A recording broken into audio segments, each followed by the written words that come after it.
আসসালামু আলাইকুম রহমতুল্লাহ। প্রিয় সম্মানিত ভাই ও বোনেরা, বন্ধুরা, সবাই আমার আম্মার জন্য দোয়া করবেন। আমার আম্মা সরোয়ার্দী মেডিকেল হাসপাতালে ভর্তি আছে, 525 নম্বর ওয়ার্ডে। তার লাঞ্চে পানি জমে গেছে। এখন আমার আম্মা চিকিৎসাধীন আছে। তাই আপনাদের সকলের কাছে আমার আকুল আবেদন থাকবে যে আপনারা সবাই আমার আম্মার জন্য দোয়া করবেন। যারা ভিডিওটা দেখবেন, পরবর্তীতে যাবে আপনাদের কাছে, সবার কাছে আমার দোয়া। আমার আম্মার জন্য দোয়া করবেন। আল্লাহ জানি তারে নেক হায়াত দান করে, সে যেন সুস্থ হয়ে আমাদের মাঝে ফিরে আসতে পারে। খুবই দুঃখের বিষয়, আমার আব্বা অনেক আগেই চলে গেছে পৃথিবীর মায়া ছেড়ে, শুধু আম্মা আছে।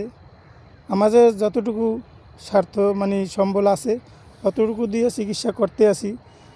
পরে উপরওয়ালার বাকিটা ইচ্ছা, আল্লাহ কীভাবে রাখবে জানি না। তাই সবাই দোয়া করবেন আমার আম্মার জন্য।